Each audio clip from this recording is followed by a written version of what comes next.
So I'm Steve Haines. I'm from Hamilton, Ontario, in the band Locutor. I play guitar, and I'm also a promoter and an audio technician for both studio and live.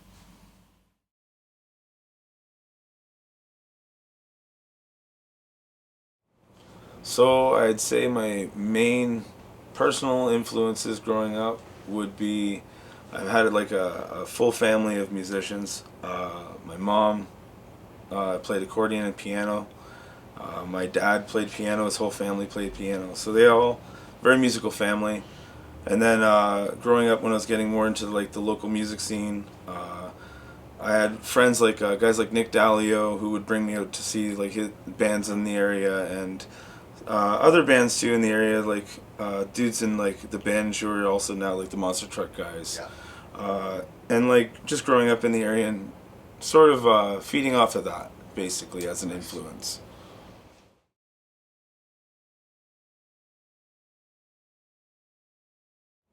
Okay, so my first, well, we're gonna answer this question, like answer, wow. Yeah. Okay, so what we're gonna do is we're gonna answer question number 4 before number 3, because the way it played out for me. Like my first concert ever was Korn and Rob Zombie, but the first concert that was like metal and hardcore and punk would be the answer to question number 3, right? Okay.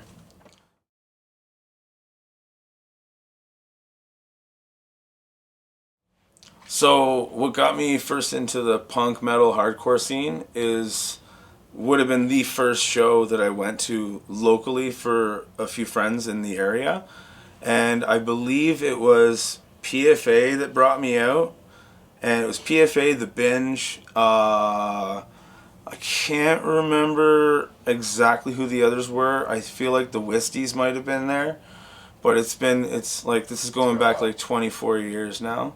But that show, like I went to that show just to support a friend, and like I was starting to get into bands a little bit. And when I went and saw the show and realized like this community existed, it was like, this is home. Yeah. Like I'm staying here, Nice. no matter what. So I've pretty much stuck to it ever since. Nice. So.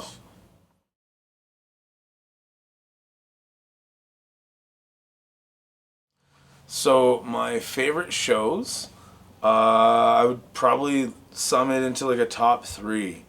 One would definitely be Misery Signals at Nice. the Absinthe. Full disclosure, I'm pretty sure we were way beyond capacity for that show. It was like probably 500-600 almost. I believe we were close to 500 in there. And it was like, there was a point where I just wanted to check on everything because I was mixing it, and I couldn't get to it, right? I couldn't get up to the front. But that show is one of those ones where I'm like just blown away by it. Then there was another one would definitely be also a show, same venue actually, would be Protest the Hero. They did Yeah. really good. It was in their earlier one. I'm pretty sure it was before Skurla, so they would have been doing like the Fortress stuff.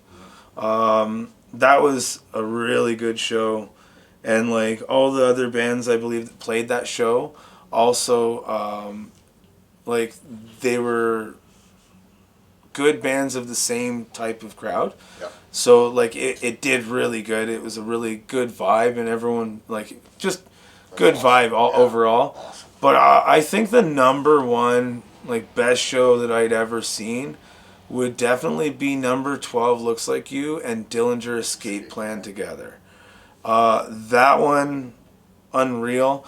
I get it confused though, because there was a couple times I'd seen Dillinger in the same venue. One was with number 12 Looks Like You. Another one was with Despised Icon and Job for a Cowboy. Nice. And like I think the one with Job for a Cowboy had the guys in Straight Reads the Line playing it as well. Okay. So it's like that was a really good couple shows. But I remember I hadn't any clue who number 12 looks like you were at that show. Dillinger, hands down. I knew everything about them. Like, one of my favorite bands growing up. So them I was there for the most part. And when number 12 came out, I was like, I have no idea who this band is. And they ripped it apart. It was at the Underground. And it was one of those crowds that was so like just intense that I had to be like side stage to just to like, I don't want to, no, I want to watch this. This band is, the drummer was John Carell. He was for a while there. He was playing for starring Janet Leigh as well. Deadly drummer. So it was like that show, hands down, definitely my favorite show.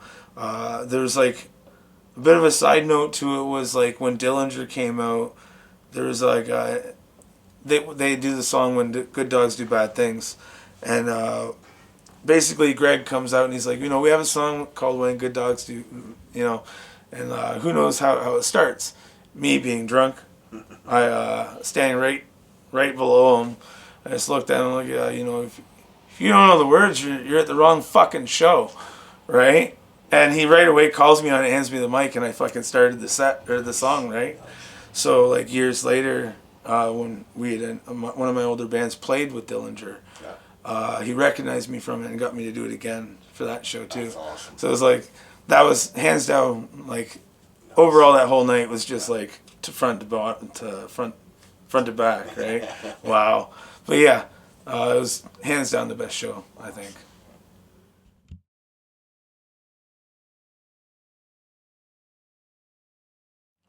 Okay, so for me, the craziest thing that's happened at a show is, and it's like a show I played as a kid in like a younger band, and we were playing one of those battles of the bands at for Supernova, and it was at Palladium, right? And it was with like Swollen Members and Project Wise.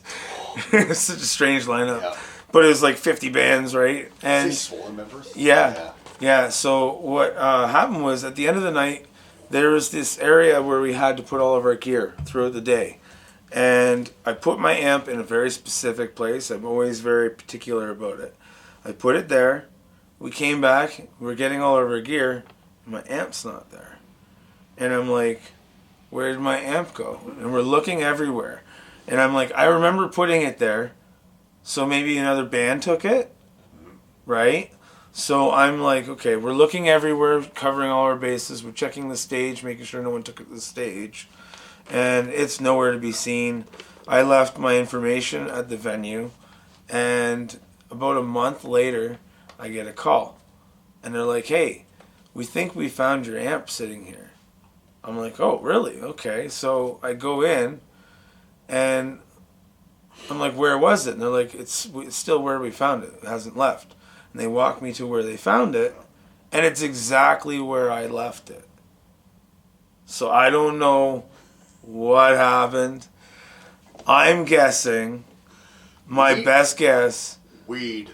No, it was not there, 100%. My best guess is one of the other bands loaded it up, realized it, and then went, wait a second, where'd that come from? And while it was with them during that time, I was looking everywhere for it, and they put it back where they found it. It's the only explanation, that or weed. 100%.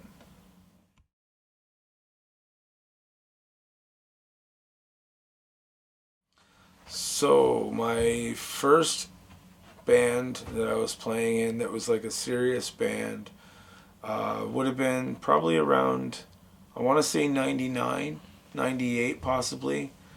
And it was a band called Broken Halo. And we had a custom percussionist, a drummer, 2 guitars, sometimes it was 1, bass, and 2 vocalists. The second vocalist was the custom percussionist. He did both. And then he wanted to step away from the custom percussion and did just vocals. And we had 2 guitars, 2 vocals, bass, and drums.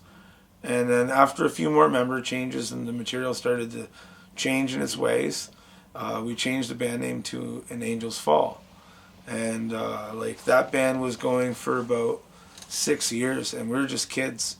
Like touring, first tour was like, I think I was around 18 or 19, I think, and we were doing like little micro warrior, weekend warrior tours and stuff like that. And then we would go down like runs with Roses Dead.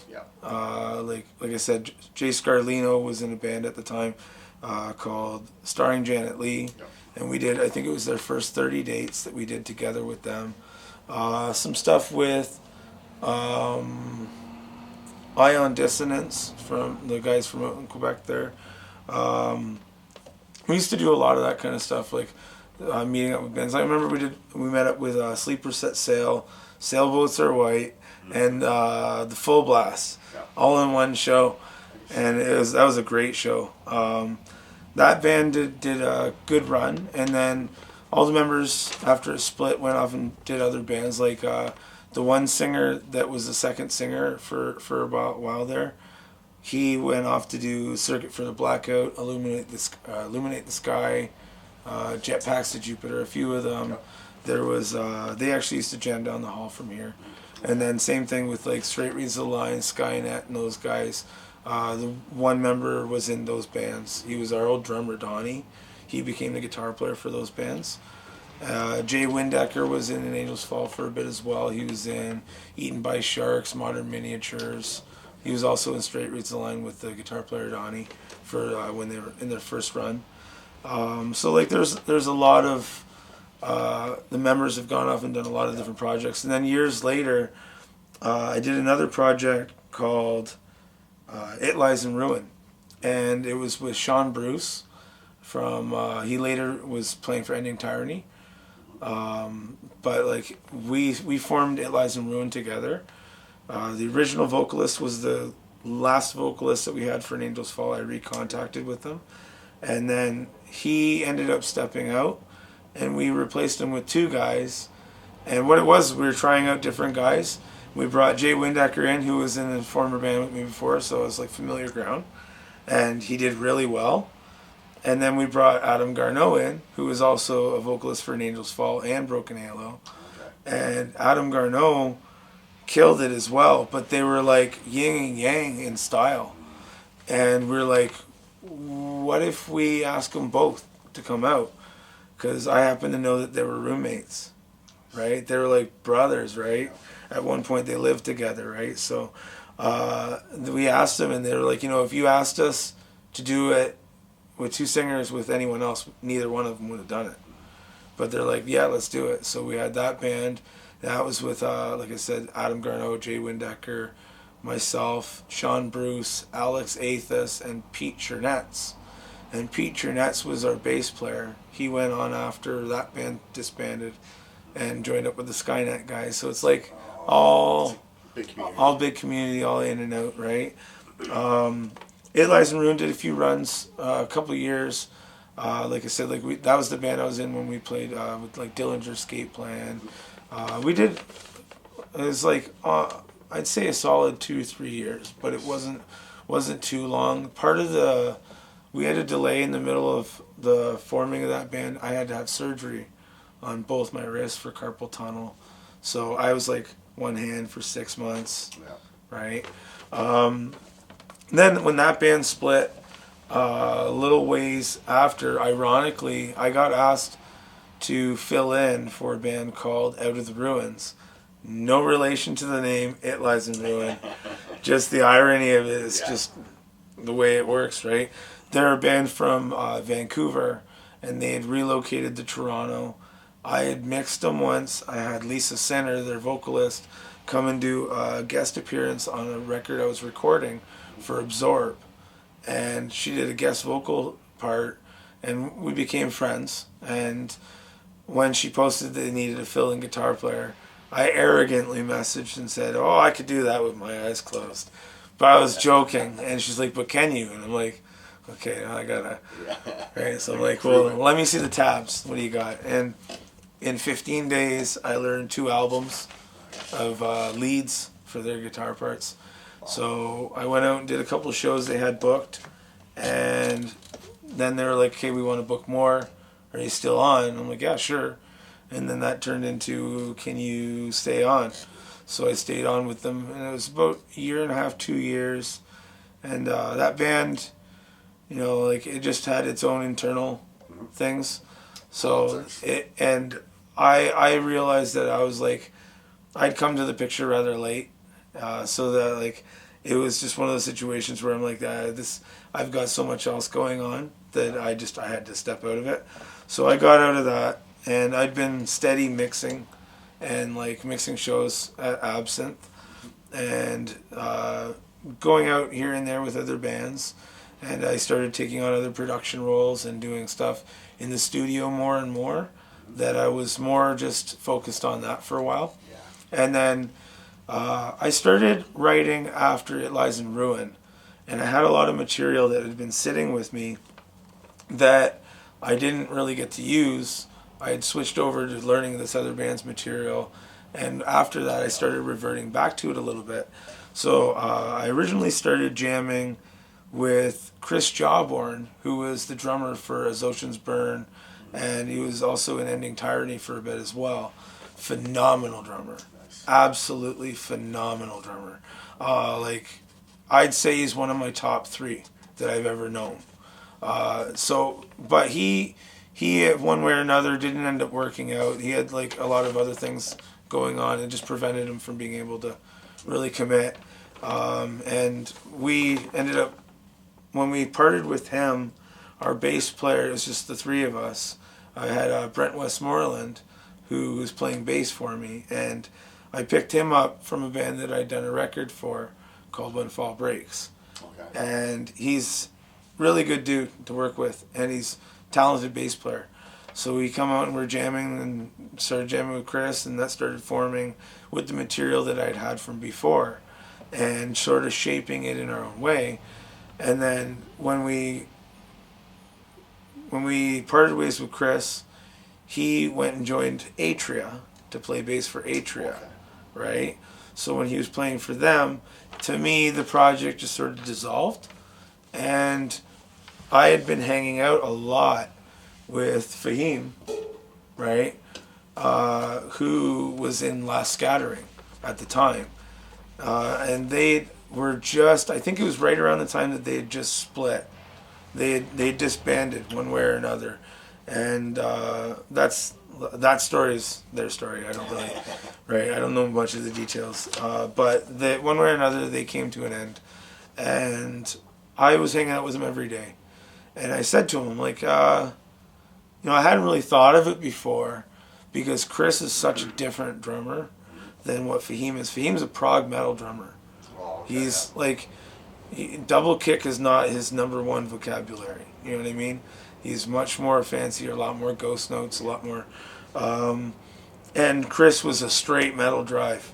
Like, he grew up in bands like Pantera and like Dimmu Borgir and stuff like that. And like, he's a straight drive guy and so tight, an incredibly tight drummer. And when we switched over, what I did was I started jamming that material because it was in its infancy. And I started jamming that material with Fahim. Not sure how it was going to come out at all, because it's like written for something different. And I said to him, like, I'm kind of curious how it would come out when you do what you do to this material. So I gave him the material and said, show me what you would do to it. And as a drummer, he did his thing and started writing to it, and we were jamming together, and it started feeling really good. And we went for some time trying a couple different guys out for bass, starting to get a little like hopeless on the search. And then I thought about it, and I was like, I'd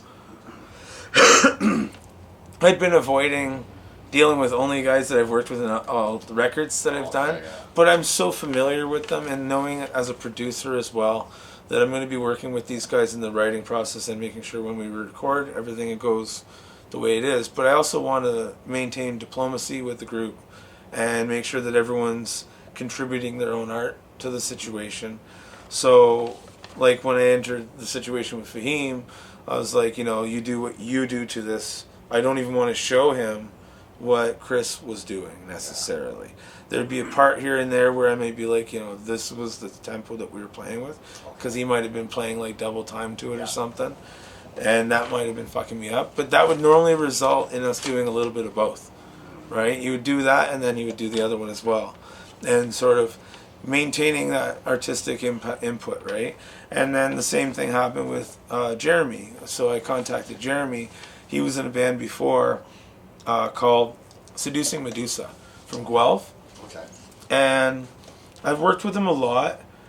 He's kind of shy when you first meet him, but he's like, the guy is a diamond in the rough, because like he hides it, and then like when he sings, he's a deadly vocalist. Yeah. He's got some backup vocals that he does a lot. Deadly vocalist, great bass player, kind of like falls into the notch and just does his thing, and he does it really well. So I started doing that and linking that up with those guys, and it took us a couple years, and we found our singer, and then went on from there, and that's how Locutor basically became to be, and that's pretty much been where I've been up until now as far as bands go.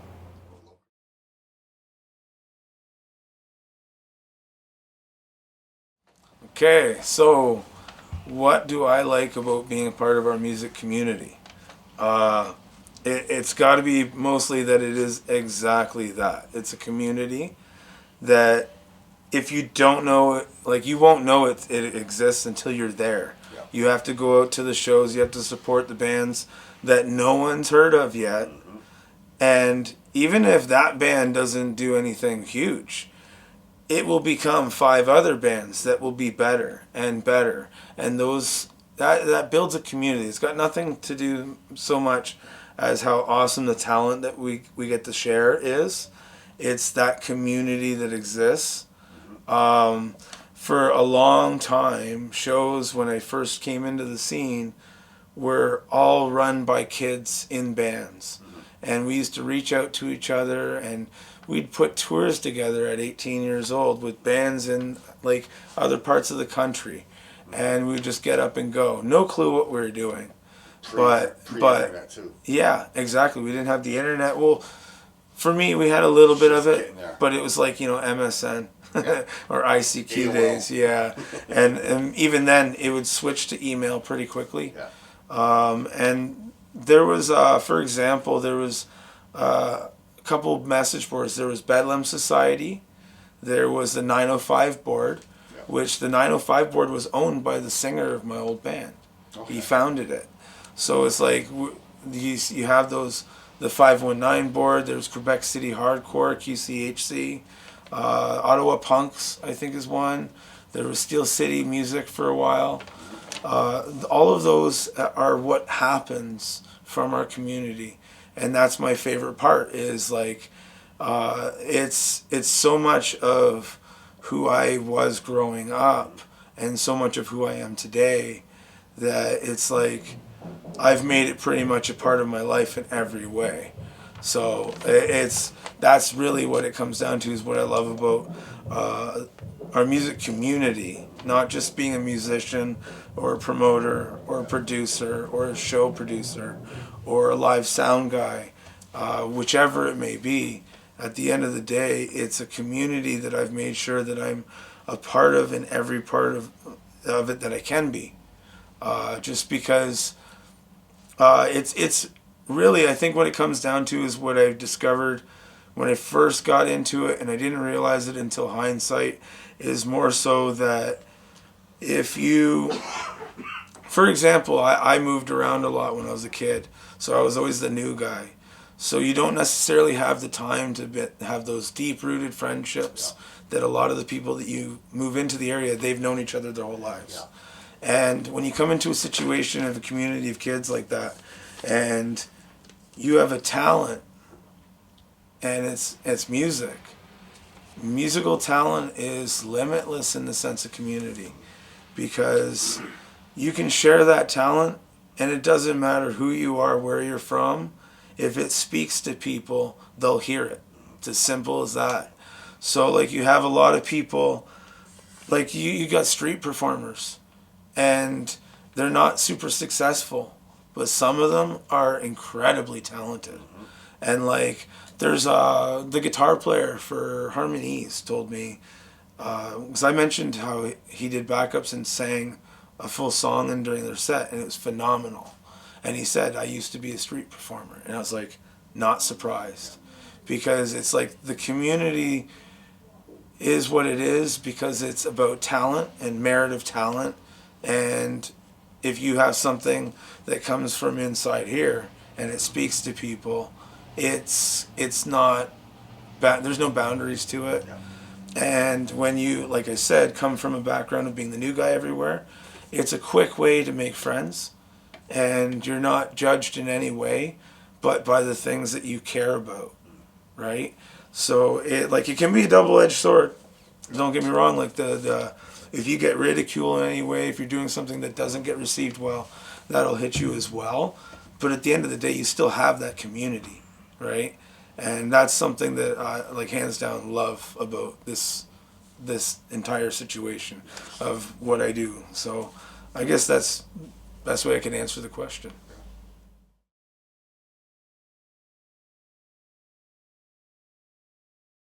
Okay, so for favorite food, honestly, so I'm a sucker for boneless wings, tenders, right? I'm a sucker for like chicken wings, or pizza, but that's out of a habit. When it comes down to it, my favorite food, 100%, and it's always like my go-to when I'm playing a show, unless I'm playing multiple. I have to mix it up. But stir fry, 100%, because it's a meal where I'm forcing myself to eat the things that I should be eating more of, Yeah. right? Because if I get into the habit of just pizza, wings, poutines, fries, stuff like that, it'll do good, but I'll start to feel like shit, right? So at the end of the day, it's probably going to be something more like a stir fry, and I'm a sucker for the Chinese food, so.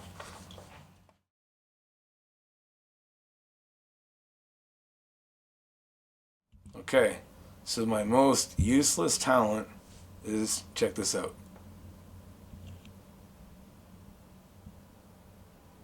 Flaring my nostrils. Okay, so I want to give a big shout out to Steve Reniewick and Stronger Than Ever videos. I've been sort of watching this guy, get over here. So I've been watching this guy's videos online, and he's been bringing out old memories that mean quite a bit to me. And you guys got to keep an eye on his channel. He's got some good shit. Appreciate it. Thank you so much. No problem.